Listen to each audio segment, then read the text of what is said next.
ফেসিস্টের 15 বছর এটাকে কায়েম করার জন্য বা ধরে রাখার জন্য যে কয়েকটা ডক্ট্রিন কাজ করেছে তার মধ্যে একটা কাজ করেছে যে 71-এর চেতনা, দ্বিতীয়টা কাজ করেছে ইসলাম মানেই জঙ্গি। জি 71-এর চেতনার নামে এমন কিছু মানুষকে হত্যা করা হলো, তো নিকটতম সাহাবীদের মধ্যেও দেখি যাদের মধ্যে পরিবারের সদস্যরাও ছিলেন, তারা এক একজন এক এক রকম।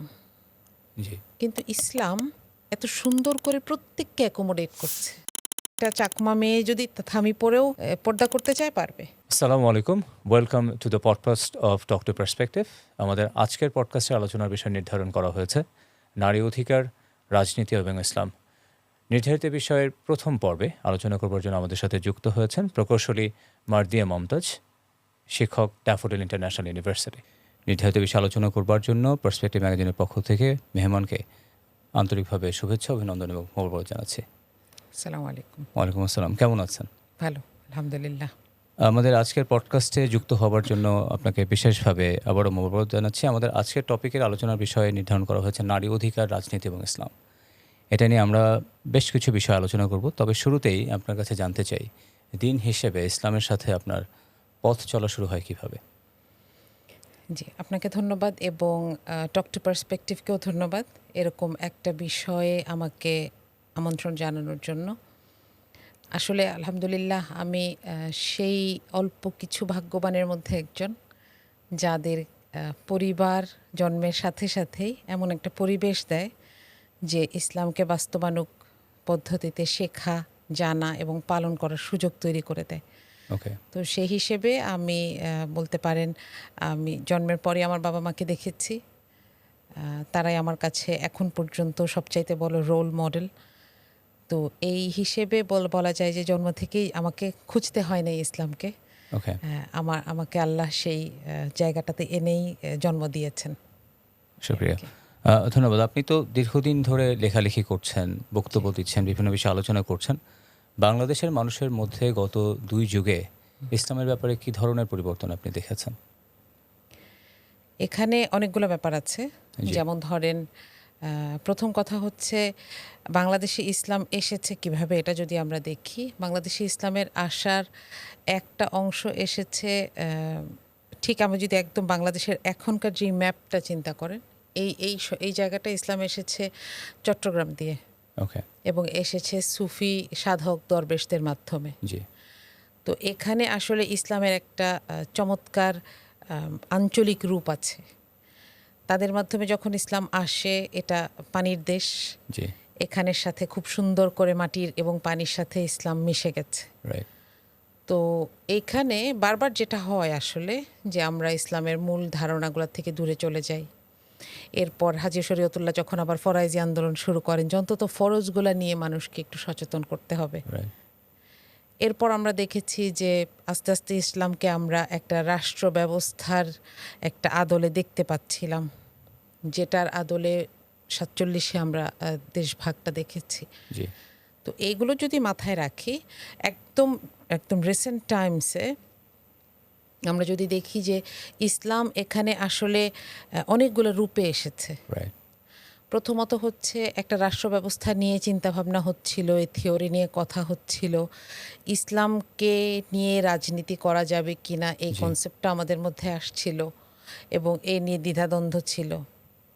আবার একই সাথে একটা সময় আমরা এসে দেখলাম যে এইটাকে একটু যারা সেকুলার রাজনীতিতে আছেন কিংবা ইসলামিক রাজনীতিকে স্বীকার করছেন না বা জায়গা দিতে চাচ্ছেন না, এটা যে উদ্দেশ্যেই হোক, তারা এখানে বিভিন্ন ধরনের বিধিনিষেধ রাখলেন। জি, যে কোনো ধরনের বই পাওয়া গেলে বলা হতো এটা জঙ্গি বই।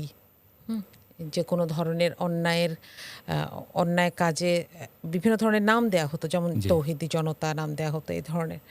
তো যার কারণে এখানে এর পরবর্তীতে আমি বলবো যে একদম যদি আমি গত 10-12 বছরের কথা চিন্তা করি, সেখানে দেখি যে এই ধারাটা কিছুটা পার্সোনাল হয়ে গেছে। জি, এটার কারণে মানে মানুষের পড়াশোনা বেড়েছে এবং এখানে অনলাইনের একটা অনেক বড় ভূমিকা আছে। জি, মানুষ এখন যে কোনো স্কলারকে প্রশ্ন করতে পারছে, সরাসরি তাদের স্টুডেন্টশিপ গ্রহণ করতে পারছে। তো যার কারণে এখানে একটা মিক্স আপ হয়েছে। জি, যে মানুষ পার্সোনালি ইসলামের প্রতি অনেক বেশি আকৃষ্ট হয়েছে। আবার যেহেতু ইসলাম একটা সিস্টেম অফার করে যে এইটা বেশি দিন শুধুই পার্সোনালি যখন কেউ পালন করতে চাবে সে পারবে না। জি, সে ব্যাংকে টাকা রাখতে গেলে দ্বিধায় পড়বে, রাইট, সে ইনভেস্টমেন্ট করতে গেলে দ্বিধায় পড়বে, সে স্কুল কলেজ ইউনিভার্সিটি চুজ করতে গেলে দ্বিধায় পড়বে। তো যার কারণে সবগুলা মিলে সে একটু চায় যে ইসলাম আরেকটু ক্ষমতাবান হোক, রাইট, এখানে একটা ইসলামিক স্কুল থাকুক, রাইট, আমার বাচ্চার জন্য একটা ইসলামিক কলেজ থাকুক, একটা ইউনিভার্সিটি থাকুক যেখানে মানুষজনের ইসলামিক কনসেপ্ট থাকবে। তো এই সবগুলো মিলে এখানে একটা কম্বাইন্ড পরিস্থিতি তৈরি হচ্ছে। এবং আমি বলবো যে শুধু ইসলামেই এই ব্যাপারটা আসছে সেটা না, এখানে দুইটা এক্সট্রিমেই কিন্তু মানুষ বেড়েছে। জি, একই সাথে আমরা দেখছি যে অনেক ধরনের অপসংস্কৃতিও এসেছে, আবার একই সাথে ভালো ভালো পজিশনে আছেন থেকে শুরু করে গৃহবধূ পর্যন্ত নারীদের মধ্যে ইসলামের ব্যাপারে প্রচণ্ড আগ্রহ তৈরি হয়েছে। রাইট। তো আমি বলবো যে এইটা একটা কম্বাইন্ড ইফেক্ট অফ গ্লোবালাইজেশন, যেটা আমরা দেখছি আর কি একদম আমাদের দোরগোড়া পর্যন্ত এসে পৌঁছে গেছে। মানে it's literally becomes very easy to know about Islam বিভিন্ন মাধ্যমে। জি, রাইট। একটু সাধারণভাবে জানতে চাই, Islam itself is the greatest religion, beautiful religion, but তারপরেও জানতে চাই ইসলামের কোন দিকটা আপনাকে সবচেয়ে বেশি মোহিত করে, অ্যাট্রাক্ট করে? জি। আমি যখন পড়ছিলাম, আমাদের ইসলামকে জানা শুরু আমার পরিবার থেকেই, আমি আগে বলেছি। তো আমাদের বাসায় একবার আমার মামা একটা কুইজ প্রতিযোগিতা করলেন এবং যেখানে পুরস্কার হিসেবে দিলেন আসহাবে রাসূলের জীবন কথা, ওকে, প্রথম খণ্ডটা।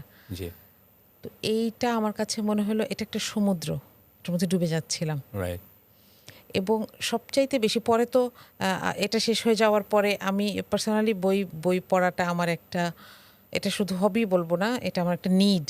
রাইট, হ্যাঁ, আমার মনে হয় যে আমার বইয়ের কাছে যেতে হবে। আলহামদুলিল্লাহ। তো তখন আমি বাসায় বললাম যে আমাকে আরও কিনে দেন। ওকে, আস্তে আস্তে সবগুলা খণ্ড আব্বু আম্মু কিনে দিয়েছেন।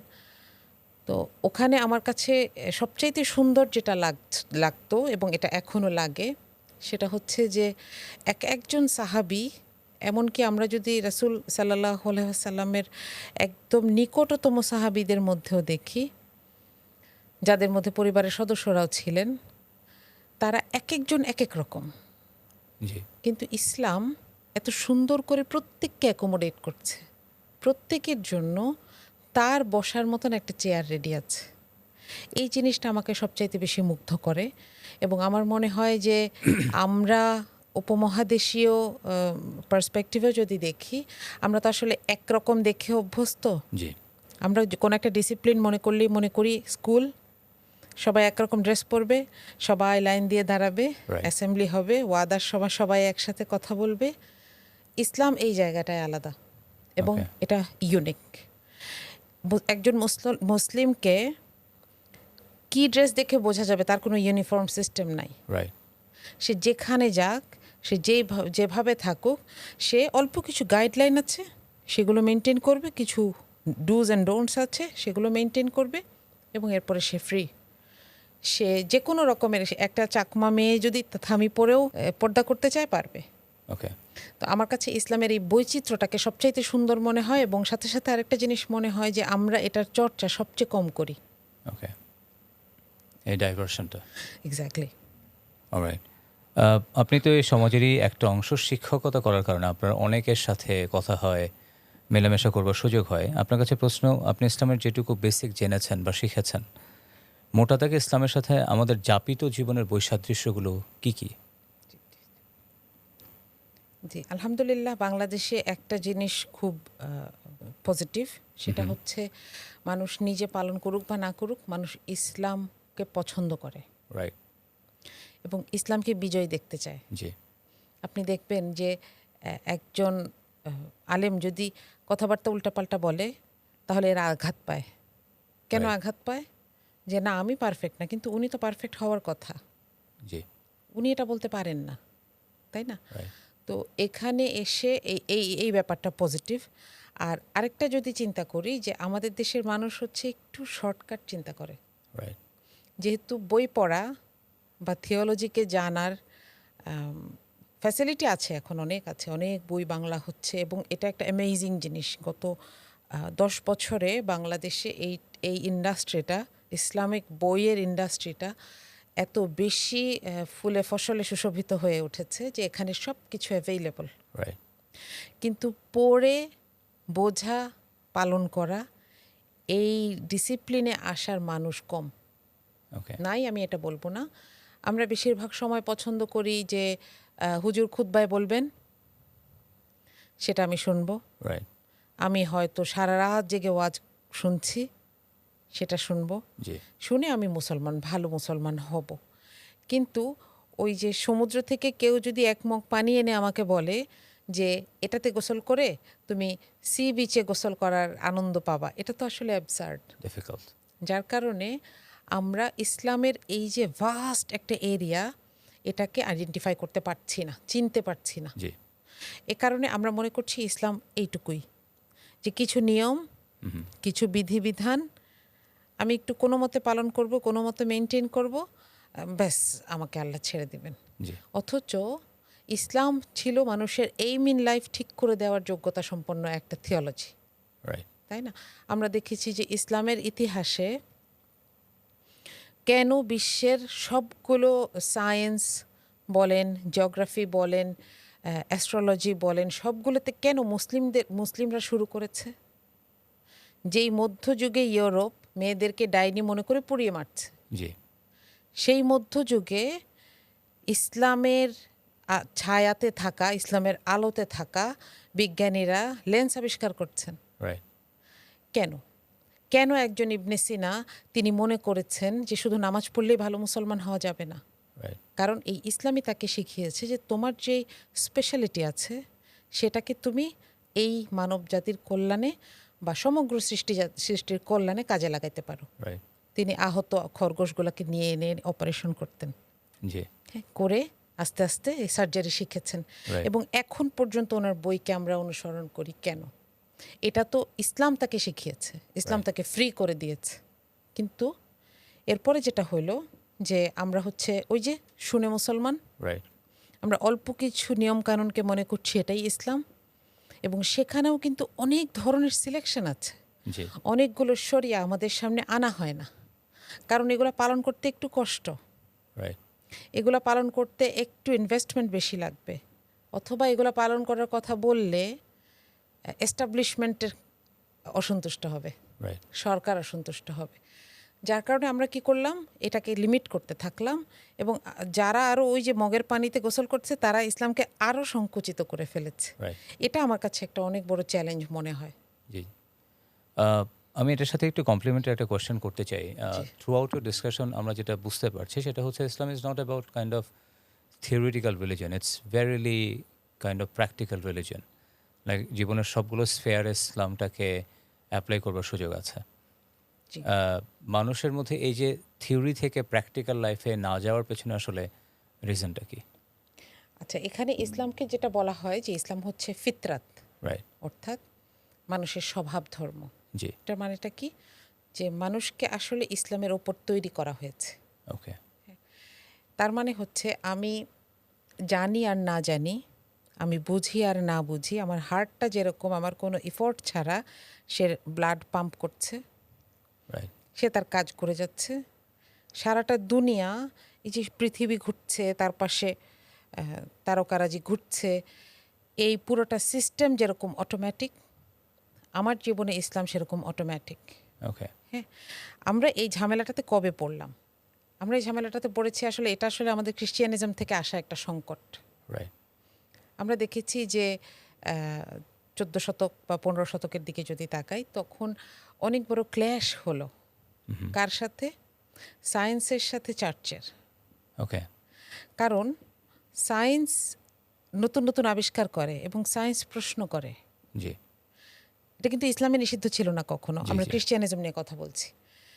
কিন্তু সায়েন্স যখন প্রশ্ন করা শুরু করলো এবং সেই প্রশ্নগুলোর জবাবগুলো খ্রিস্টিয়ানিজমের সাথে অ্যালাইন করছিল না, জি। তখন ওরা চিন্তা করলো না, এভাবে থাকা যাবে না। রাইট।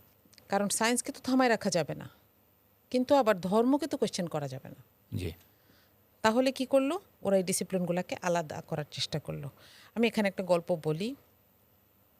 কোপারনিকাসের সময় থেকে ধারণা ছিল যে পৃথিবী ফিক্সড আর তার চারপাশে সব কিছু ঘুরছে, ওকে, সূর্যও ঘুরছে।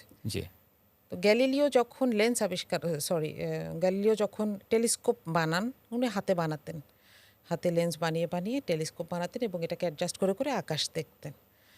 তিনি একদিন দেখলেন যে আসলে তো পৃথিবী ফিক্সড না, ওকে, এটা উল্টা। সূর্যের চারপাশে পৃথিবী ঘুরছে, আবার সূর্য নিজেও আবার ফিক্সড না, রাইট, সেও ঘুরছে। এই কথাটা বলার সাথে সাথে গির্জা খুব ক্ষেপে গেল ওকে, এবং বলল যে তাকে আদালতে আসতে হবে, আদালতে এসে স্বীকার করতে হবে না পৃথিবী ঘুরে টুরে না, পৃথিবী ফিক্সড। ওকে, তো গ্যালিলিও সাক্ষী দিলেন, কারণ তাকে মেরে ফেলবে। রাইট, গির্জা খুব পাওয়ারফুল ছিল।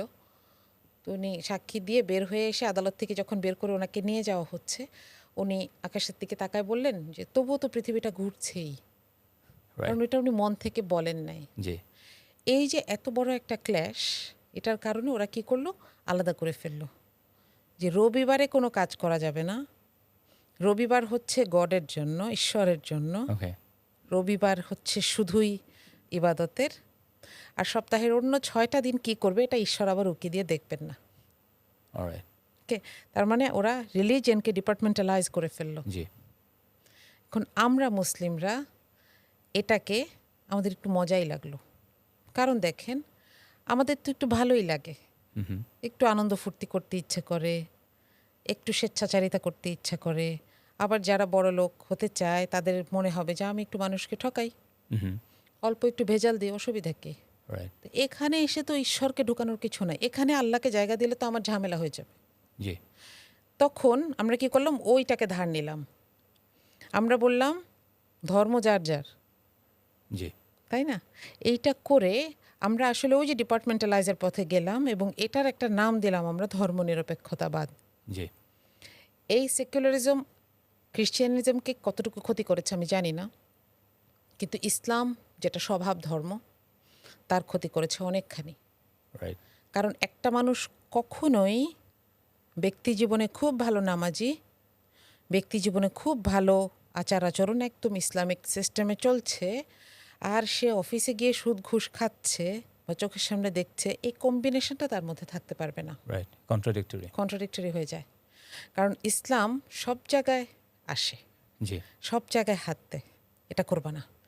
এমনকি দানের ক্ষেত্রে নিয়তের কথা বলে, যেটা দেখা যায় না। জি, কয় টাকা দিচ্ছি তার চাইতে ইম্পর্টেন্ট হচ্ছে আমি কোন নিয়তে টাকা দিচ্ছি, রাইট, এটা খুব কঠিন।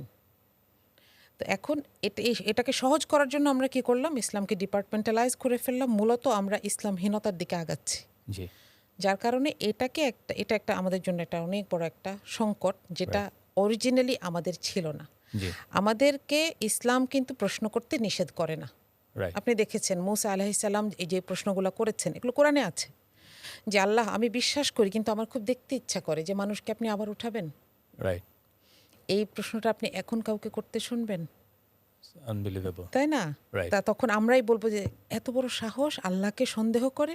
জি, কিন্তু ইসলাম কখনোই এটা ছিল না, নইলে আল্লাহ এই গল্পটাকে কোরআনে জায়গা দিতেন না। রাইট, তখন আল্লাহ কি করলেন, তাকে 4টা পাখি কিনতে বললেন যে এগুলোকে একদম টুকরা করে 4টা পাহাড়ের উপর রেখে আসো, এরপর আবার এদেরকে নাম ধরে রাখো, এরা আসবে। চলে আসবে, মুসা আলাইহিসসালাম কি সন্দেহের মধ্যে ছিলেন? না, তিনি চাচ্ছিলেন যেহেতু আমি মানুষকে দাওয়াত দিব, আমাকে যদি এরকম দেখানো হয় তাহলে আমি আরেকটু স্বচ্ছভাবে মানুষকে বলতে পারবো। আত্মবিশ্বাসের সাথে কিংবা এক্স্যাক্টলি। Yeah, দেখেন এটাও একটা কারণ যে আল্লাহ তার রাসূল সাল্লাল্লাহু আলাইহি সাল্লামকে মিরাজে নিয়ে গেছিলেন। রাইট, তিনি নিজের চোখে জান্নাত দেখেছেন, জাহান্নাম দেখেছেন, নবী রাসূলদের মর্যাদা দেখেছেন, আল্লাহর আরশ কীরকম সেটা দেখেছেন। জি। এই বিশালত্ব দেখে এসে যখন তিনি ইসলামের কথা বলছেন মানুষকে, সেটা আর অন্ধের মতন আয়াত মুখস্থ করে মানুষের কাছে গিয়ে ইসলামের কথা বলা তো এক না। ডেফিনেটলি, জি, যার কারণে আমরা ওই যে ক্রিশ্চিয়ানিজম থেকে ধারণা করা একটা ডিপার্টমেন্টালাইজেশনের একটা ধারণা, সেটা দিয়ে ইসলামকে আসলে টুকরা করে ফেলেছি, জি, যেখানে স্বাদটা নাই, মজাটা নাই। Right. Thank you. I think it definitely clears a lot of confusions যেটা আমাদের অনেকের মধ্যেই থাকে। এবার একটু ভিন্ন প্রেক্ষাপট নিয়ে কথা বলতে চাই। জুলাই গণঅভ্যুত্থান। আহ, এটা সম্ভবত আমাদের জীবনে দেখা সবচেয়ে বড় গণঅভ্যুত্থানগুলোর মধ্যে একটা। আমরা এর আগের গণঅভ্যুত্থানগুলো শুনেছি, পড়েছি, জেনেছি বিভিন্ন মাধ্যমে। জুলাই গণঅভ্যুত্থানের পেছনে জেনজির ভূমিকাকে আপনি কিভাবে মূল্যায়ন করেন এবং ইসলাম কিভাবে তরুণদেরকে অনুপ্রাণিত করেছিল? একটা ব্যাপার হচ্ছে কি জানেন, যে ফেসিস্টকে যদি টিকে থাকতে হয়, ফেসিজম আসলে কি? রাইট। ফেসিজম হচ্ছে গায়ের জোরে একটা সিস্টেমকে চাপিয়ে দেওয়া, জি। সংখ্যাগরিষ্ঠের জোরে না, ক্ষমতার জোরে। ওকে। তো ফেসিস্টকে টিকে থাকতে হলে কতগুলো এলিমেন্ট দরকার হয়। তার মধ্যে একটা হচ্ছে ডক্ট্রিন লাগে একটা। আমরা দেখেছি যে জার্মানিতে হিটলার এই কাজটা করেছেন কি দিয়ে? দ্য ফাদারল্যান্ড, ওকে। তাই না? এবং এটাকে মানুষকে এমনভাবে গেলানো হয়েছিল যে এটা একটা নেশার মতন কাজ করত। রাইট। এটা একটা মিথ যে হিটলার কি করতেন, তার একজন সৈন্যকে বলতেন তুমি হেঁটে যাও, একটা তক্তা, সে ওইদিকে গিয়ে পড়ে যাবে, সে মরে যাবে, সে জানে। রাইট। কিন্তু সে যে রেজিস্ট করবে তার সে পার্সোনালিটি নাই, ওকে। সে পার্সোনাল এক্সিস্টেন্স নাই। তো বাংলাদেশে যদি আমরা দেখি, বাংলাদেশে এই যে ফেসিস্টের 15 বছর, এটাকে কায়েম করার জন্য বা ধরে রাখার জন্য যে কয়েকটা ডক্ট্রিন কাজ করেছে, তার মধ্যে একটা কাজ করেছে যে ৭১-এর চেতনা। রাইট। দ্বিতীয়টা কাজ করেছে ইসলাম মানেই জঙ্গি। জি। যার কারণে আপনি দেখবেন যে শুরু থেকেই ৭১-এর চেতনার নামে এমন কিছু মানুষকে হত্যা করা হলো যাদেরকে আমরা দেখি যে তারা খুব তাদের আমি মামলার আর্গুমেন্টের কথা বলবো না, এটা আরেকটা বিস্তারিত আলোচনা, এবং অবশ্যই সেগুলো অ্যাবসার্ড কিছু আপনি দেখলে বুঝবেন যে জি। যারাই এগুলো নিয়ে পড়াশোনা করেছেন, যে 3 মাইল দূরে থেকে একজন দেখেছে একজনকে একটা অন্যায় কাজ করতে, দাও, ঝুলায় দাও, রাইট। এই টাইপের রায়। এবং এই রায়গুলা রানিং বিচারকরা লিখছেন না, এটা লিখে দিচ্ছে কে? বিদেশ থেকে আরেকজন, যিনি আর্গুমেন্টে উপস্থিত নাই, জি। হিয়ারিংয়ে উপস্থিত নাই। তো এইটা একটা। আরেকটা হচ্ছে ইসলামকে পালন করতে মানুষ ভয় পাবে, এরকম একটা পরিবেশ এনভায়রনমেন্ট তৈরি করা রাইট। হয়েছে। আপনি দেখেছেন ছেলে পেলে দাড়ি রাখতে ভয় পেত, জি। কারণ দাড়ি রাখলে জিজ্ঞেস করে যে সরকারি চাকরি তো হবেই না, রাইট। ইনভেস্টিগেশন হবে এবং জিজ্ঞেস করা হবে যে তোমার ব্যাকগ্রাউন্ড কি। জি। এমনকি দুলাভাই কোনোভাবে একটা প্রতিষ্ঠানে কাজ করে যেটা ইসলামপন্থীদের প্রতিষ্ঠান হিসেবে পরিচিত, এই অপরাধে সরকারি চাকরি হয়নি, এরকমও আছে। ওকে। তো এই যে দুইটা কনসেপ্টকে আমাদের উপর চাপিয়ে দেওয়া হলো, এগুলো আসলে মানুষের উপরে একটা রিভার্স এফেক্ট করেছে। প্রথম প্রমাণটা আমরা দেখি, ওরা বলে যে ঠিক আছে আমাদেরকে রাজাকার বলছেন, জি। ওকে আমরা রাজাকার দেন, Okay. এখন কি করবেন করেন। এত রাজাকার মেরে শেষ করতে পারবেন? এই যে প্রথম চ্যালেঞ্জটা শুরু হলো, তাই না? রাইট। এবং এই সময়টাতে সবচাইতে বেশি ভূমিকা কারা পালন করেছে? যারা এতদিন ধরে সবচাইতে বেশি নির্যাতিত ছিল, জি। Political opponents and religious opponents বলতে সেই অপোনেন্টস যারা ধর্মের কথা বলতো এবং ওইটা বলতে গিয়ে ঝামেলায় পড়েছে। এখানে একটা ব্যাপার জরুরি, যে সাম্রাজ্যবাদের বিরুদ্ধে যারা কথা বলে তাদেরকে কেন এই ধরনের তাদের ধর্মকে কেন টার্গেট করা হয়? রাইট। কারণ একজন মুসলিম শিখে যে আমি আল্লাহ ছাড়া কারো কাছে মাথা নত করব না। জি। একজন মুসলিমের কাছে সার্বভৌমত্বের কনসেপ্ট কিন্তু অনেক বড়। জি। সে যখন দেখে আমার দেশের আইন তৈরি করার সময় আমাকে তো জিজ্ঞেস করা হচ্ছেই না, আল্লাহর দেওয়া বিধানকেও অস্বীকার করা হচ্ছে, রাইট। এবং আমাকে জিজ্ঞেস করলে কি হতো, আমি আমার মতামতটা দেওয়ার সুযোগ পেতাম। আমি যদি ম্যাক্সিমাম ইসলামকে চাই, আমি ইসলামকে পালন করার সুযোগ পেতাম। জি। কিন্তু সেটার কোনো উপায় নাই। এক একটা ইউনিভার্সিটিতে দীর্ঘদিন মসজিদগুলো তালা দেওয়া ছিল। রাইট। হ্যাঁ, তো এই পরিস্থিতিটাতে আসলে এসে জেনজির কাছে এই দুইটা কনসেপ্ট খুব ইম্পর্ট্যান্ট ছিল। রাইট। নাম্বার 1, ওরা জেনজি ইসলামকে কতটুকু ধারণ করে এই প্রশ্ন আমি করতে চাই না, জি। কারণ এই বয়সটা, জেনজি কারা, এই বয়সটা আসলে এমন যে এই বয়সে মানুষ কোনো লজিক দিয়ে নিজের বিহেভিয়ারকে ডিফাইন করে না। ডেফিনেটলি। এবং আলহামদুলিল্লাহ আল্লাহ হয়তো চেয়েছিলেন যে এদের এই আবেগটাকে এই জায়গায় কাজে লাগাতে, রাইট, যেটা দীর্ঘদিন ধরে রাজনৈতিক দলগুলো পারে নাই। আমি বলবো না সদিচ্ছার অভাব ছিল, কিন্তু রাজনৈতিক দলগুলোর কিছু ট্র্যাক থাকে, তারা এই ডিফাইন্ড ট্র্যাকের বাইরে বের হয় না। জি, অনেক ধরনের ব্যাপার থাকে, কারণ তাদেরকে তো লোকজন নিয়ে চলতে হয়। কিন্তু এরা কোনো দল মানে না। এরা একদিন একজনকে বলে যে সে হিরো, পরের দিন তার কোনো উল্টাপাল্টা দেখলে তাকে জিরো। জি, সুতরাং, এবং আমার সবচেয়ে অবাক লেগেছে যে এরা আসলে কাউকে ভয় পায় না। রাইট, হ্যাঁ, আমার বাসা যেখানে, আমি আশেপাশে দেয়ালে দেখলাম, এটা 5 আগস্টের আগেই, যে ইন্টারনেট বন্ধ করি নাই হয়ে গেছে রাইট, বলে একটা কার্টুন, বোঝাই যাচ্ছে এটা কে বলেছে। জি, হ্যাঁ, তার একটা ছবি কয়লা দিয়ে আঁকা। রাইট, এক জায়গায় ওরা ছবি আঁকছে, এটা সম্ভবত 25-26 জুলাইয়ের কথা। ছবি আঁকছে আর আর্মির গাড়ি দাঁড়ানো, তো ওদের রং শেষ। ওর বলে কী করব, গেছে আর্মির গাড়িতে গিয়ে বলে যে আমাদেরকে একটু টাকা দেন, আমাদের রং শেষ। অলরাইট, তো ওদের থেকে টাকা নিয়ে গিয়ে রং কিনে এনে ওরা বাকি কাজটা শেষ করেছে। আপনি বলেন, একটা রাজনৈতিক দলের জন্য এই জায়গাটা তো ওরা কোনোদিন চিন্তাই করবে না। ডেফিনেটলি, ওরা বলবে এরা আমাদের অপোনেন্টদের কাছে আমি যাব না। কিন্তু ওদের তো কোনো ডেফিনেশন সেট নাই, রাইট, যার কারণে আমরা কিন্তু ওদেরকে এই প্রথমই দেখি নাই 24, আমরা ওদেরকে 18তেও দেখেছি। 3টা আন্দোলনে দেখেছি। একটা হচ্ছে কোটা বিরোধী আন্দোলনে দেখেছি, যারা একটু বড় ছিল। জি, আর একটু ছোট যারা ছিল, বলবো যে কলেজ বা ইউনিভার্সিটি ফার্স্ট ইয়ারের, ওরা হচ্ছে একটা প্রাইভেট ইউনিভার্সিটির উপর একটা ভ্যাট চাপায় দেওয়া হয়েছিল, ওইটার বিরুদ্ধে আন্দোলন করলো।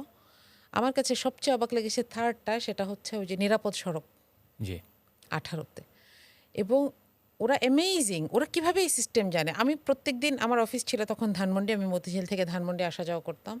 তো তখন যেহেতু কোনো রেগুলার যানবাহন, বাস চলছে না, জি, কারণ ওরা তো বাসের বিরুদ্ধে খুব সোচ্চার ছিল জি, যে বাস মালিক সমিতিকে এইগুলো এনশিওর করতে হবে, যেটা পরে কিন্তু করা হয় নাই।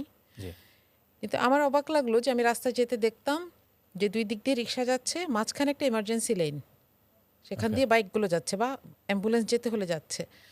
আমার বয়স তখন 30 ক্রসড, আমি এটা জানি না, ওরা কোত্থেকে জানলো। আমি এই রহস্যের কোনো জবাব জানি না, এখনও Okay. জানি না। এখনও দেখেন 24-এ কী হলো, ওরা কিছু শব্দ ব্যবহার করেছে জি, এবং এগুলো দিয়ে নিজেরা কমিউনিকেট করেছে। এবং আমার কাছে যেটা, আমার 2টা বাচ্চাই জেনজি, তো এজন্য আমি মনে হয় যেন ওদেরকে আরেকটু টের পাই। রাইট, ওরা যে জিনিসগুলোর জন্য সারা জীবন বকা খেয়েছে, জি, যে ওরা গেম খেলে, ওরা কি জানি ভাষায় কথা বলে, এটা আমরা টের পাই না, আমরা বুঝি না সাইন ল্যাঙ্গুয়েজ, এক্স্যাক্টলি। হ্যাঁ, এই সবগুলোকে আল্লাহ ওদেরকে দিয়ে একটা ফেসিড সরকারকে চিরতরে পালিয়ে যাওয়ার মতন অবস্থা তৈরি করে দিয়েছেন, Right. তাই না? তো এইটা আমার মনে হয় এটা আল্লাহর পক্ষ থেকে আসা একটা নিয়ামত। এবং এখানে আরও কিছু ইউনিক ব্যাপার আছে। দেখেন, 2020-এ যখন সব কিছু বন্ধ হয়ে গেল, তো আমার মেয়ে আমাকে একদিন বলছিল যে তুমি কি আমাদের অবস্থা বুঝবা, তুমি কি কখনো 8 মাস বাসায় ছিলা স্কুল লাইফে, রাইট, তুমি বুঝবা না। কারণ আমি ওকে বলছিলাম যে তোমরা জুমে যখন ক্লাস হয়, ওরা আবার প্রাইভেট চ্যাট করে ওকে, একটার সাথে। তো আমি বলছিলাম যে এটা করো না। বলে তুমি কিভাবে বুঝবা, আমার ফ্রেন্ডের সাথে কথা বলতে ইচ্ছা করে। রাইট, আমি তো স্কুলে দেখা হলে শুধু ক্লাস করতাম না, আমি তো ফ্রেন্ডের সাথে কথাও বলতাম। সেটা আমি এখন কখন করব? জি, সেটা তো আমাকে অন্য কোনো সময় দিচ্ছ না। আমার ক্লাস শেষ হয়ে গেলে তো ক্লাসরুমটা বন্ধ করে দেয় টিচার। রাইট, এই যে ওরা অনলাইনের উপর নির্ভর হলো, তখন আমরা দেখেছি ওরা কি বিভিন্ন গেম খেলছে, আমরা খুব কনসার্ন হয়ে গেলাম। ওই গেমগুলোর কনসেপ্টগুলো ওরা এখানে কাজে লাগিয়েছে। রাইট, আপনি দেখেন, একজন পুলিশ অফিসার বলছিল স্বরাষ্ট্রমন্ত্রীকে সম্ভবত, যে জি, একটারে মারি ওইটাই যায়, আরগুলা যায় না, যায় না, যে ফিল্ড ছাড়া যাবে না, রাইট, সিরিয়ালের মতন একজন আহত হবে, সে পিছনে আসবে, রাইট, সে কিওর হয়ে আবার যাবে, কিন্তু পিছন থেকে সামনে যাবে। এই স্ট্র্যাটেজি ওদেরকে কে শেখাইলো? এই স্ট্র্যাটেজি তো ইভেন আমরাও জানি না। রাইট, যে কমব্যাট স্ট্র্যাটেজি বলেন, এই যে টিকে থাকার স্ট্র্যাটেজি বলেন, এই যে ক্লোজেস্ট মানুষটাকেও সন্দেহ করার স্ট্র্যাটেজি বলেন, এইটা তো ওদেরকে আমরা শিখাই নাই। জি, তো আমার মনে হয় যে এইটা একটা আল্লাহর একটা বিশেষ রহমত আমাদের উপরে, যে ওরা যে সময়টার মধ্য দিয়ে এসেছে, ওরা এই ট্রেনিংটা পেয়েছে। আবার ওদেরকে দ্য অপোনেন্ট, দ্য ফেসিস্ট, তাকে আল্লাহ এদেরকে শত্রু বানানোর উপায় বানিয়ে দিয়েছে। রাইট। কোনো দরকার ছিল না। আমি এখনও চিন্তা করি যে ওই জায়গায় আল্লাহ মাফ করুক যদি আমাকে থাকতে হইতো আমি কি করতাম। জি। আমি তো এই বাচ্চাগুলোকে হয় পাত্তাই দিতাম না, নাহলে খেপাইতাম না। রাইট। কিন্তু শেখ হাসিনা এটাকে পার্সোনালি নিলেন জি। এবং ওদের প্রত্যেকটা স্ল্যাংয়ের উনি জবাব দিচ্ছিলেন, রাইট। তাই না? তো এভাবেই আল্লাহ আসলে দুইটা পক্ষকে মুখোমুখি দাঁড় করিয়েছেন, এমনভাবে দাঁড় করিয়েছেন যে শেষ পর্যন্ত মানুষের স্রোতকে আর আটকানো যায় আটকানো যায়নি। Thank you. আপনি বলছিলেন জেনজির ভূমিকা নিয়ে একটু জানতেই চাই জুলাই গণঅভ্যুত্থানে আসলে আপনি ঠিক কিভাবে সক্রিয় ছিলেন? আচ্ছা, আমি তো একটা প্রাইভেট ইউনিভার্সিটিতে পড়াচ্ছি। তো এখানে আসলে পরিস্থিতিটা এরকম ছিল যে আমাদের বাচ্চারা যাচ্ছিল, আন্দোলন সংগ্রামে যাচ্ছিল, আশুলিয়া কেন্দ্রিক একটা আন্দোলন হচ্ছিল। তো আমার আবার নিজের ইউনিভার্সিটি যেটা বুয়েটে, সেখানে কিছু গ্যাদারিং হচ্ছিল, আন্দোলন হচ্ছিল। তো আমি আসলে জব প্লেসে এটা সাহস করি নাই, ওকে। কারণ প্রাইভেট ইউনিভার্সিটি, প্রাইভেট প্রতিষ্ঠান, তো এখানে আমার কারণে হয়তো একটা বাচ্চার ক্ষতি হবে। আমি একটা ব্যানারের সামনে আসলে যদি এটা মনে করা হয়, কারণ ফেসিস্টকে কোনো কিছুতে বিশ্বাস নাই, ডেফিনেটলি। যে আমার ইউনিভার্সিটি আমাকে ফ্যাসিলিটেট করছে এটা যদি জানি, তাহলে আমার সমস্যা। আমার শুধু সমস্যা না, আমার বাচ্চাদের সমস্যা। ডেফিনেটলি। হ্যাঁ, এবং এখানে আমরা আসলে এমন কিছু বাচ্চাকে দেখি, বাচ্চাকে পাই, যারা আমি জানি ওরা বাচ্চা শুনলে একটু কষ্ট পাবে, ওরা অ্যাডাল্টস, অলমোস্ট অ্যাডাল্টস, কিন্তু আমার মনে হয় আর কি যে এদের যে দায়িত্ব আমাদের উপর আসে, তখন আমরা দেখি যে এক একজন ওর ফ্যামিলির দ্য লাস্ট কার্ড, ডেফিনেটলি। হয়তো জমি বেচে, ঘরটা বেচে তাকে পড়াচ্ছে। জি। হ্যাঁ, সেখানে তো রিস্ক নেওয়া যায় না। তো ওরা মাঝে মধ্যে পরামর্শের জন্য আসতো যে কী করব। তখন একটু একটু কথা বলতাম। আর আমি আমার নিজের ইউনিভার্সিটিতে কাজ করেছি, পরে আমরা দেখলাম যে আসলে ওদের একটু টাকা পয়সা দরকার, যদিও মুভমেন্টের জন্য। প্রত্যক্ষভাবে, জি, কারণ ওরা যে ঘর থেকে বের হয়ে যাচ্ছে, দুপুরবেলা দেখবেন যে মুখটা শুকায় থাকতো, কী যে খারাপ লাগতো দেখতে। তো তখন আমরা কয়েকটা প্রাইভেট ইউনিভার্সিটির টিচাররা মিলে একটা একটা ফান্ড রেইজের চেষ্টা করেছিলাম, অল্প কিছু, খুবই অল্প, এটাকে কন্ট্রিবিউশন আকারে বলা যাবে না, ওকে। এইটুকু চেষ্টা করেছি। আর আমার বাসাটা হচ্ছে এমন একটা জায়গায়, এখানে আশেপাশে অনেকগুলো ইউনিভার্সিটি। ওকে। তো এখানে জুলাইয়ের 17-18 তারিখেই শুরু হয় যে আমরা বাসার সামনেই দেখতাম যে এটুকু ব্লক, ওখান দিয়ে ছাত্রলীগ আসছে, হেলমেট পরা দুই একটা, আর এই বাচ্চাগুলোর হাতে কিচ্ছু নাই। জি। তো আমরা প্রতিবেশীরা মিলে একটু এদেরকে হেল্প করার চেষ্টা করতাম, কারণ আমার খুব খারাপ লাগতো যে বাসায় রান্না করছি, আমার বাচ্চাদের খাওয়াচ্ছি, এরাও তো কারো না কারোর বাচ্চা, হয়তো এদের মারা জানেও না এরা কি করছে। জি। এবং অদ্ভুত ব্যাপার, কাউকে ওরা ওই যে আমরা তো বারান্দা থেকে দেখতাম, ওরা কাউকে বসতে দিত না, যে তোমরা আরাম করতে আসছো এখানে, উঠো, পাহারা দিতে হবে, রাইট। এরকম একটা স্পিরিট ছিল। তো তখন আমরা দোকানেও কিছু কথা বললাম যে ওদেরকে একটু হেল্প করবেন, ওরা যা চায় দিয়েন, আমরা পরে বিল দিয়ে দিব। ওকে। এরকম আমি যে খুব কন্ট্রিবিউট করেছি সেটা না, যতটুকু পেরেছি, আর লেখালেখির মাধ্যমে যতটুকু করা যায় চেষ্টা করেছি। রাইট। Thank you. আমরা একটু ডিপার ডিসকাশনের দিকে যেতে চাই অন্য একটা প্রেক্ষাপট নিয়ে। সেটি হচ্ছে আপনি তো নারীর বঞ্চনা, অধিকার, সম্মান এসব বিষয় নিয়ে কথা বলেন। আমরা যতটুকু জানি, নারীরা তাদের অধিকারের ব্যাপারে পাশ্চাত্যের যে কাঠামোর বাইরে ইসলামের যে নীতি আছে বা পলিসি আছে, সেটার মধ্যেই আপনার সমাধান আছে বলে মনে করেন এবং আছেও কিনা আসলে? একই সাথে আমরা অনেক সময় দেখি যে পাশ্চাত্যের অধিকার ভিত্তিক যে স্ট্রাকচার আছে, সেটাকে অনেকে ক্রিটিক না করে অনেকেই বরং সেটাকে মানদণ্ড ধরে ইসলামের মধ্যে এটার সমাধান খোঁজার চেষ্টা করছে। অনেকে মনে করেন এটা ইসলামের নীতিকে পাশ্চাত্য কাঠামোর সাথে ফিট করবার একটা প্রবণতা, একটা বিপজ্জনক প্রবণতা মনে করে থাকেন। আপনার কি মনে হয় এই পদ্ধতিতে ইসলামের কাঠামোর মধ্যে সমস্যার যে সমাধান, সেটা খোঁজাটা সঠিক, নাকি এটা সমস্যাটাকে আরও বাড়িয়ে দিচ্ছে? এখানে মুসলিম হিসেবে এটা আমার জন্য আপসেটিং, রাইট। কারণ এ প্রশ্নের জবাবটা দিতে হলে আমাকে নিজের দিকে আঙুল তুলতে হচ্ছে। রাইট। আপনি যেটা বলছিলেন যে Islam offers an overall solution to all problems we are facing nowadays, Right. Right? কিন্তু এগুলার ম্যানিফেস্টেশন আমাদের সামনে কোথায়? আপনি যদি দেখেন একটা মহিলা, একটা মেয়ে যার বাংলাদেশে জন্ম হয়েছে, তার যখন 12-13 বছর বয়স, তখন তার বেড়ে ওঠার সময়টা এবং তার শরীর তখন তৈরি হচ্ছে, তার কিছু এক্সট্রা কেয়ার দরকার, তার কিছু এক্সট্রা ভিটামিন দরকার, তার রোদ দরকার, তার আলো দরকার। তাকে আমি ইসলামের প্রয়োজনে বলছি হিজাব পরো, এবং তাকে তার এই ন্যাচারাল রাইটগুলোর থেকে বঞ্চিত করছি Right. For the sake of Islam, যেটা ইসলাম হওয়া উচিত না। Mhm. আমার লিডার চিন্তা করার দরকার ছিল, আমি যদি বলি দেশের লিডার না হলেও যে আমার রিলিজিয়াস লিডারদের চিন্তা করা দরকার ছিল। ঠিক আছে, এই মেয়েটার তো এই রাইটগুলো আছে, জি। সে এক্সারসাইজ করবে, সে রোদে যাবে, সে একটা হেলদি মেয়ে হবে, সে একটা হেলদি নেশন তৈরি করবে। রাইট। তাহলে তাকে আমি একটা বিকল্প জায়গা তৈরি করে দিই জি। যেখানে সে এই ফ্যাসিলিটিটা পাবে। সেটা কই? Right. সেটার ব্যবস্থা না করে আমি কি করলাম, তাকে বললাম তুমি আর বাইরে বের হবা না, Okay. তুমি আর মাঠে খেলবা না, তাই না? Mhm. এটা একটা আস্তে আস্তে শুরু হচ্ছে। Right.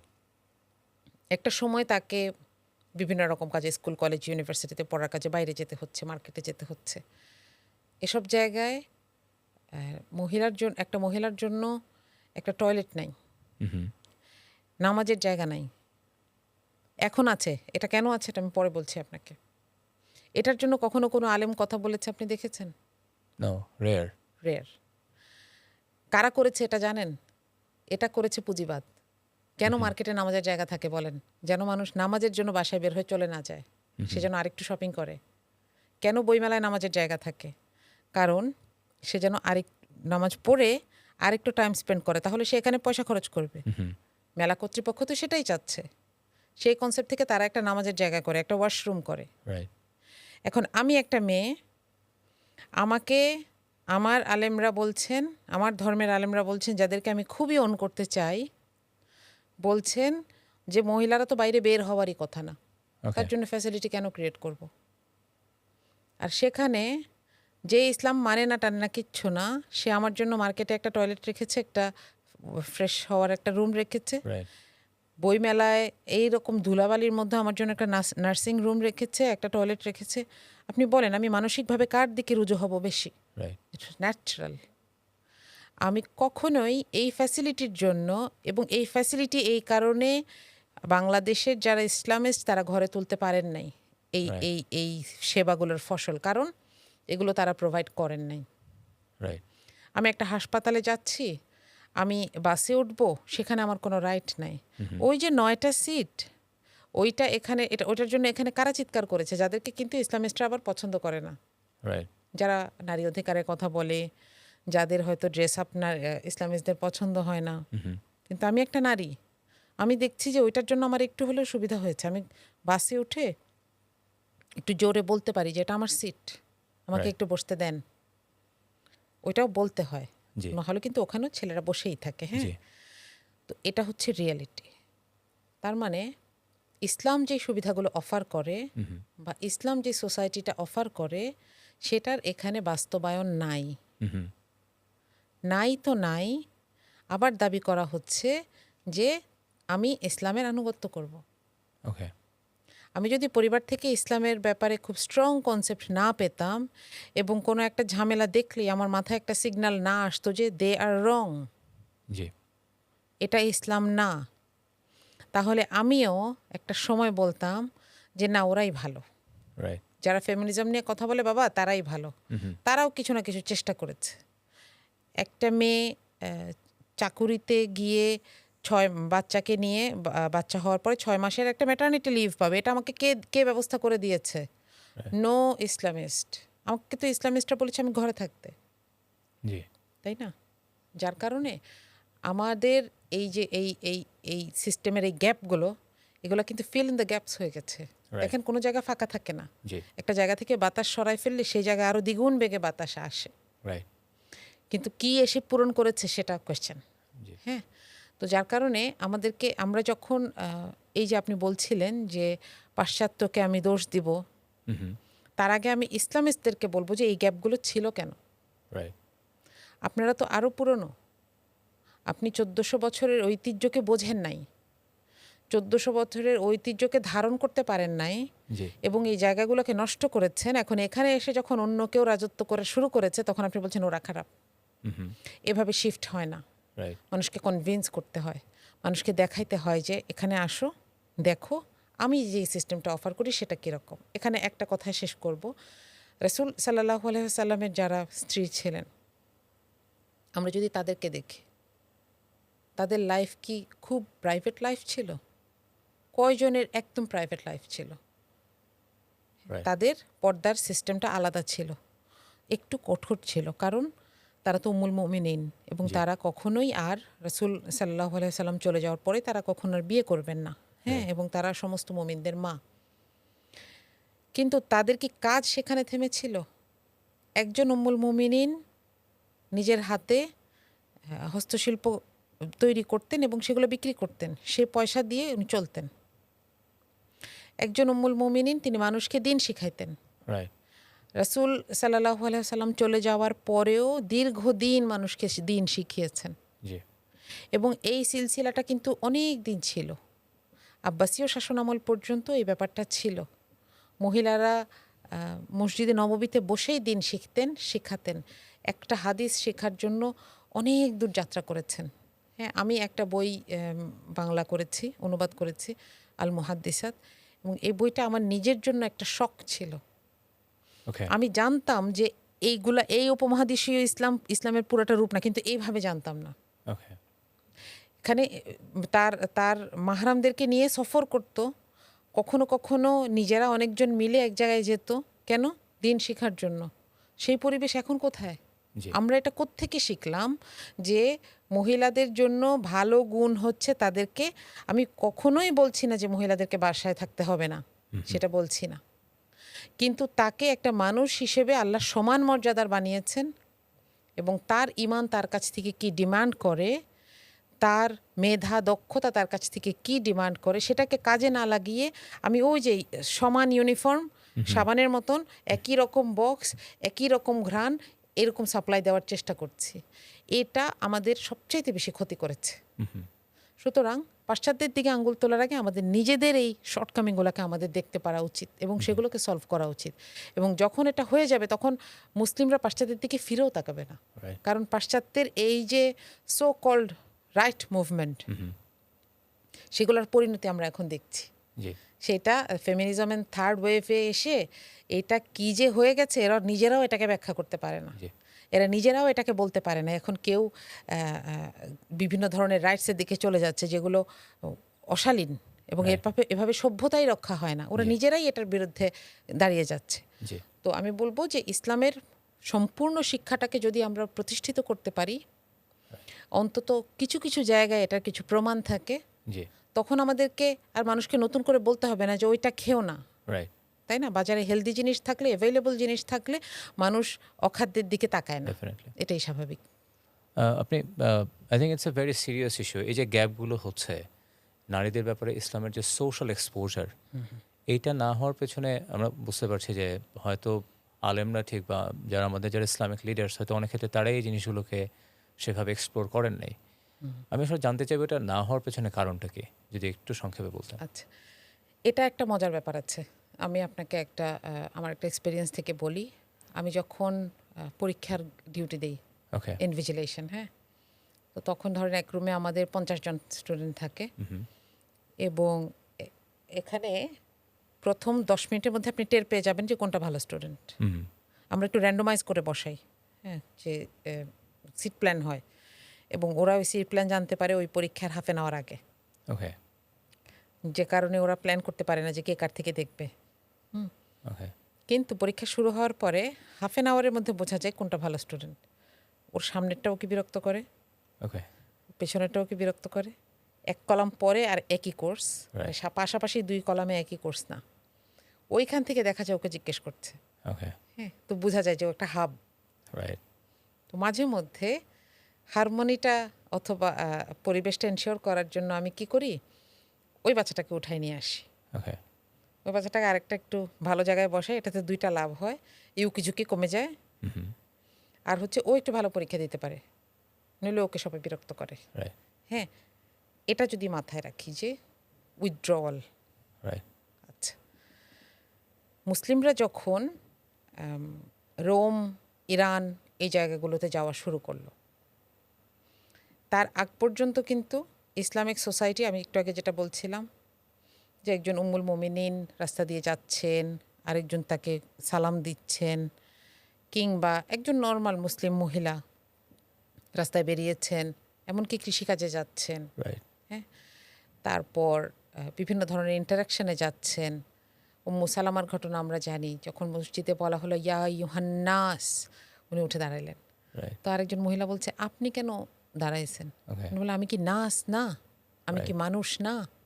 হ্যাঁ, এই পরিবেশটা ছিল। এবং মক্কার চাইতে কিন্তু মদিনার পরিবেশ আরেকটু ওপেন ছিল। Right. আমরা জানি যে অনেক মাক্কি সাহাবি যারা মুহাজির ছিলেন, তারা বলতেন যে মহিলারা, মদিনার মহিলারা একটু বেশি স্বাধীন। যাই হোক, কারণ এখানে কিন্তু মিক্সড সোসাইটি ছিল। জি। এখানে ইহুদিরা ছিল, খ্রিস্টানরা ছিল, তো যার কারণে এখানে একটা এক ধরনের অন্যরকম পরিবেশ ছিল। কালচারাল একটা এক্সপোজার ছিল সেখানে। এক্স্যাক্টলি। রাইট।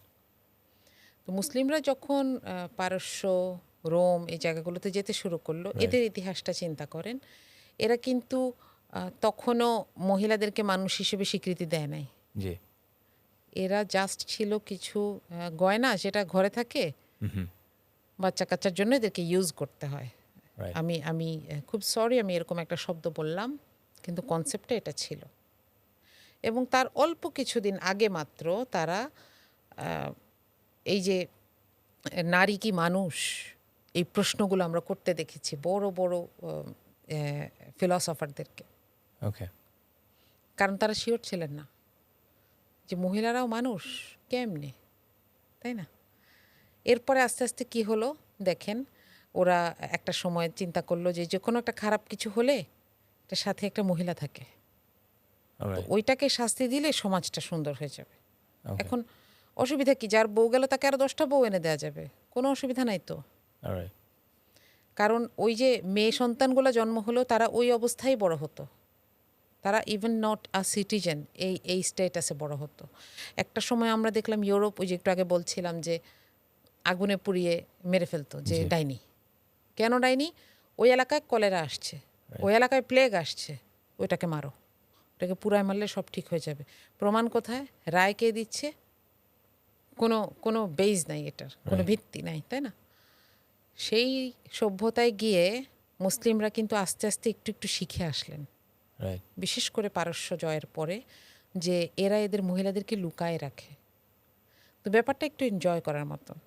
হ্যাঁ, এটাতে একটু একটু একটু পাওয়ার বাড়ে মনে হয়, তাই না? তো এইটা শিখে আসার পরের থেকে মুসলিম ফিলসফিতে এই জিনিসটা আস্তে আস্তে ঢুকতে শুরু করেছে। ওকে। এই যে ক্যাপটিভিটি, এই যে কনফাইনমেন্ট, এই কনসেপ্টটা আস্তে আস্তে আসলো। আপনি দেখবেন উপমহাদেশেও এটা আছে। এখানে একটা রাজার মেয়ে, তার গুণ হলো অসূর্য স্পর্শা, তার গায়ে কখনো সূর্যের আলো পড়ে নাই।